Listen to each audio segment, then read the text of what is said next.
ಈ ಕಥೆಯ ಹೆಸರು ಬುದ್ಧಿವಂತ ಮೊಲ. ಒಂದಾನೊಂದು ಕಾಲದಲ್ಲಿ ಒಂದು ದಟ್ಟವಾದ ಕಾಡಿನಲ್ಲಿ ಎಲ್ಲಾ ಪ್ರಾಣಿಗಳನ್ನು ಹೆದರಿಸುವ ಒಂದು ದೊಡ್ಡ ಮತ್ತು ದುಷ್ಟ ಸಿಂಹ ವಾಸ ಮಾಡ್ತಾ ಇತ್ತು. ಪ್ರತಿದಿನ ಅದು ಹಲವಾರು ಪ್ರಾಣಿಗಳನ್ನು ಬೇಟೆಯಾಡಿ ತಿನ್ನುತ್ತಿತ್ತು. ಪಾಪ ಪ್ರಾಣಿಗಳು ಬೇಸತ್ತು ಹೋಗಿದ್ದವು. ಈ ಸಿಂಹದ ಕ್ರೌರ್ಯದಿಂದ ಬೇಸತ್ತ ಕಾಡಿನ ಪ್ರಾಣಿಗಳು ಒಟ್ಟಾಗಿ ಒಂದು ಸಭೆ ಸೇರಿ ಸಿಂಹದ ಬಳಿಗೆ ಹೋಗಿ ವಿನಂತಿಸಿಕೊಂಡವು. ರಾಜ, ದಯವಿಟ್ಟು ನಮ್ಮನ್ನು ಹೀಗೆ ಕೊಲ್ಲಬೇಡ. ಅದರ ಬದಲು ಪ್ರತಿದಿನ ನಾವೇ ಒಬ್ಬೊಬ್ಬರಾಗಿ ನಿನ್ನ ಬಳಿ ಆಹಾರಕ್ಕಾಗಿ ಬರುತ್ತೇವೆ, ನೀವು ತಿನ್ನಬಹುದು. ಈ ಮಾತನ್ನು ಕೇಳಿದ ಸಿಂಹಕ್ಕೆ ಒಪ್ಪಿಗೆಯಾಯಿತು. ಅಂದಿನಿಂದ ಪ್ರತಿದಿನ ಒಂದೊಂದು ಪ್ರಾಣಿ ಸಿಂಹದ ಗುಹೆಗೆ ಹೋಗಲಾರಂಭಿಸಿದವು. ಸಿಂಹವು ಆ ಪ್ರಾಣಿಯನ್ನು ತಿನ್ನುತ್ತಿತ್ತು. ಹೀಗೆ ಒಂದು ದಿನ ಒಂದು ಪುಟ್ಟ ಬುದ್ಧಿವಂತ ಮೊಲದ ಸರದಿ ಬಂದಿತು. ಸಿಂಹದ ಬಳಿ ಹೋಗಲು ಇಷ್ಟಪಡದ ಮೊಲವು ಯೋಚನೆ ಮಾಡ್ತಾ ಇತ್ತು. ಹೇಗಾದ್ರೂ ಮಾಡಿ ಸಿಂಹದಿಂದ ನಾನು ತಪ್ಪಿಸಿಕೊಳ್ಳಬೇಕು ಅಂತ ಯೋಚನೆ ಮಾಡ್ತಾ ಇರಬೇಕಾದ್ರೆ ಅದಕ್ಕೆ ಒಂದು ಉಪಾಯ ಒಳೆಯಿತು.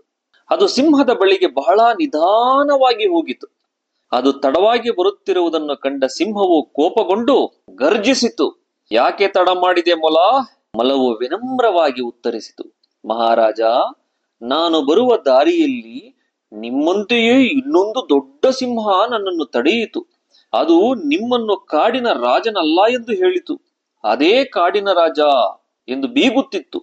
ಹೇಗೋ ನಾನು ತಪ್ಪಿಸಿಕೊಂಡು ನಿಮ್ಮ ಬಳಿ ಬಂದಿದ್ದೇನೆ. ಈ ಮಾತನ್ನು ಕೇಳಿದ ಸಿಂಹಕ್ಕೆ ಬಹಳ ಸಿಟ್ಟು ಬಂದಿತು.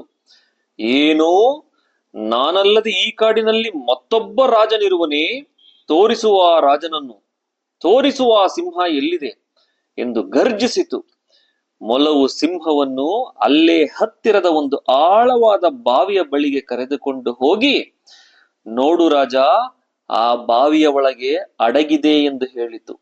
ಸಿಂಹವು ಬಾವಿಯೊಳಗೆ ಇಣುಕಿ ನೋಡಿದಾಗ ಅದರ ಸ್ವಂತ ಪ್ರತಿಬಿಂಬವು ನೀರಿನಲ್ಲಿ ಕಾಣಿಸಿತು.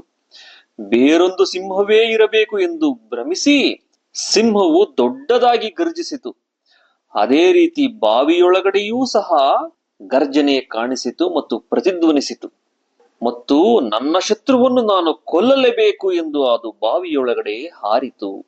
ನನ್ನ ಶತ್ರುವನ್ನು ನಾನು ಕೊಲ್ಲಲೇಬೇಕು ಎಂದು ಅದು ಬಾವಿಯೊಳಗಡೆ ಹಾರಿತು. ಸಿಂಹಕ್ಕೆ ಈಜಲು ಬಾರದ ಕಾರಣ ಅದು ಆಳವಾದ ಬಾವಿಯಲ್ಲಿಯೇ ಮುಳುಗಿ ಸತ್ತಿತು.